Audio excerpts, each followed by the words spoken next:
ಮಾಡಿರೋ ತನಿಖೆ ಅವ್ರಿಗೆ ಸಮಾಧಾನ ಇಲ್ವಂತ ಅವರೇ SIT ಬೇಕು ಅಂತ ಹೇಳಿದವರು ಅವರೇ, ಸ್ವಾಗತ ಮಾಡಿದವರು ಅವರೇ, ನ್ಯಾಯ ಕೊಡಬೇಕು ಅಂತ ಅವರು ಬಾಯಿ ಯಾವತ್ತೂ ಬಿಚ್ಚಲಿಲ್ಲ. ಬಿಜೆಪಿಲಿ ಎರಡು ಗುಂಪು, ಅರ್ಥ ಆಯ್ತಾ? ಅವ್ರದೇ ಷಡ್ಯಂತ್ರ. ಯಾರು ಇದನ್ನೆಲ್ಲ ವ್ಯವಸ್ಥೆ ಮಾಡಿದ್ದಾರೆ ಎಲ್ಲ ಬಿಜೆಪಿಯ ಮೂಲ ಕಾರ್ಯಕರ್ತರೇ. ಇದನ್ನೆಲ್ಲ ಧರ್ಮಸ್ಥಳದವ್ರ ಮೇಲೆ ಕೆಟ್ಟ ಹೆಸರು ತರಬೇಕು ಅಂತ ಹೇಳಿ ಎಲ್ಲ ಮಾಡಿರೋರೆಲ್ಲ ಅವರೇನೆ. ಈಗ ಎಲ್ಲ ನಾಟಕನೂ ಆಡ್ತಾ ಇದ್ದಾರೆ. ಉಪಮುಖ್ಯಮಂತ್ರಿ ಕೆಪಿಸಿಸಿ ಅಧ್ಯಕ್ಷ DK ಶಿವಕುಮಾರ್ ಅವರು ಸ್ಫೋಟಕ ಹೇಳಿಕೆಯನ್ನ ಕೊಟ್ಟಿದ್ದಾರೆ ಧರ್ಮಸ್ಥಳ ಪ್ರಕರಣದ ವಿಚಾರವಾಗಿ. ಅವ್ರು ಹೇಳಿದ್ರು ಬಹುದೊಡ್ಡ ಷಡ್ಯಂತ್ರ ಆಗಿದೆ, ಷಡ್ಯಂತ್ರ ಮಾಡಿದರೆ ಯಾರು ಮಾಡಿದ್ದಾರೆ ಅನ್ನೋದನ್ನ ಮುಂದಿನ ದಿನಗಳಲ್ಲಿ ಹೇಳ್ತೀನಿ ಅನ್ನೋದನ್ನ ಹೇಳಿದ್ರು.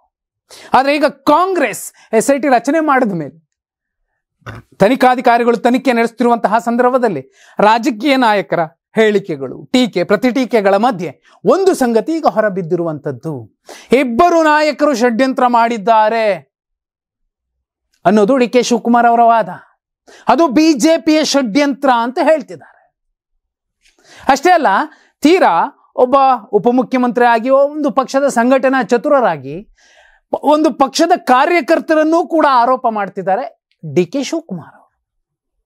ಬಿಜೆಪಿ ಇಬ್ಬರು ನಾಯಕರು, ಆ ಭಾಗದ ಕೆಲ ಕಾರ್ಯಕರ್ತರು ಸೇರ್ಕೊಂಡು ಆ ಕ್ಷೇತ್ರಕ್ಕೆ ಮಸಿ ಬಳಿಯುವಂತಹ ಪ್ರಯತ್ನ ಮಾಡ್ತಿದ್ದಾರೆ.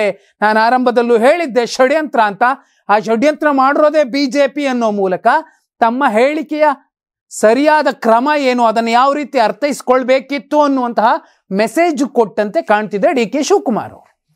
ಅಥವಾ ಪ್ಲೇಟ್ ಚೇಂಜ್ ಮಾಡಿರುವಂತಹ ಸಾಧ್ಯತೆಗಳು ಇರುತ್ತೆ. ಯಾಕಂದ್ರೆ ಸಾಲು ಸಾಲು ವಿವಾದಾತ್ಮಕ ಹೇಳಿಕೆಗಳನ್ನ ಕೊಡುವ ಮೂಲಕ ಪಕ್ಷದೊಳಗೂ ಕೂಡ ಇರುಸು ಮುರುಸು ಅನುಭವಿಸಿದಂತಹ ಮತ್ತು ಹೈಕಮಾಂಡ್ ಕಡೆಯಿಂದ ಒಂದು ಖಡಕ್ ಮೆಸೇಜ್ ಅನ್ನ ಪಡೆದ ಮೇಲೆ, ವಾರ್ನಿಂಗ್ ಅನ್ನ ಪಡೆದ ಮೇಲೆ DK ಶಿವಕುಮಾರ್ ಅವರ ಈ ಹೇಳಿಕೆ, ಇವತ್ತಿನ ಹೇಳಿಕೆ, ಯಾಕೆ ಈ ಮಾತನ್ನು ಹೇಳಿದ್ರು? ಬಿಜೆಪಿ ಧರ್ಮಸ್ಥಳ ಚಲೋದಲ್ಲಿ ವೇದಿಕೆಯ ಮೇಲೇನೆ ಕಾಂಗ್ರೆಸ್ನ ನಾಯಕರ ಕೈವಾಡ ಇದೆ, ಕಾಂಗ್ರೆಸ್ ಸರ್ಕಾರ ಇದರಲ್ಲಿ ಭಾಗಿಯಾಗಿದೆ ಅನ್ನುವಂತಹ ಗಂಭೀರ ಆರೋಪ ಮಾಡಿದ್ದಕ್ಕೆ DK ಶಿವಕುಮಾರ್ ಅವರು ನೇರ ಹೇಳಿಕೆ ಕೊಟ್ಟಿದ್ದಾರೆ.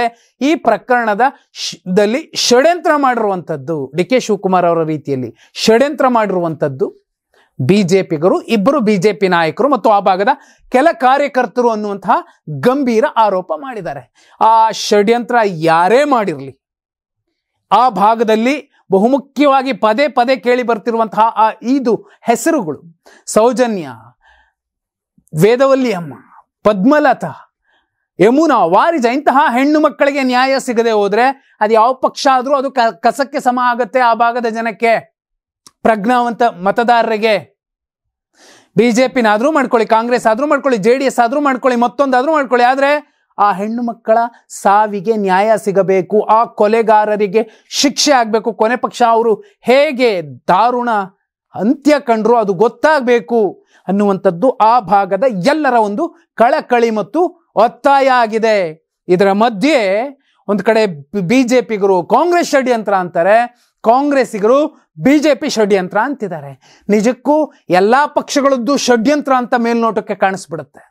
ಆದರೆ ಒಂದು ನ್ಯಾಯ, ಸತ್ಯ ಸಾಯಲ್ಲ, ಸತ್ಯಮೇವ ಜಯತೆ. SIT ತನಿಖಾಧಿಕಾರಿಗಳು ಅಚ್ಚುಕಟ್ಟಾಗಿ ಮಾಡ್ತಿರುವಂತಹ ತನಿಖೆ, ಆ ವರದಿ ಒಂದು ಕ್ಲಾರಿಟಿ ಕೊಡುತ್ತೆ, ಈ ಹೆಣ್ಣು ಮಕ್ಕಳಿಗೆ ನ್ಯಾಯ ಸಿಗುತ್ತೆ ಅನ್ನುವಂಥದ್ದು. ಹಾಗಿದ್ರೆ DK ಶಿವಕುಮಾರ್ ಅವರು ಹೇಳ್ತಿರುವಂತಹ ಈ ಹೇಳಿಕೆ ಬಿಜೆಪಿಗರದ್ದೇ ಷಡ್ಯಂತ್ರ, ಇಬ್ಬರು ಬಿಜೆಪಿ ನಾಯಕರು ಮತ್ತು ಕೆಲ ಕಾರ್ಯಕರ್ತರು ಅನ್ನುವಂತಹ ಹೇಳಿಕೆ ಬಗ್ಗೆ ನೀವೇನಂತೀರಾ? ನಿಜ ಇರಬಹುದಾ? ಕಮೆಂಟ್ ಮಾಡಿ.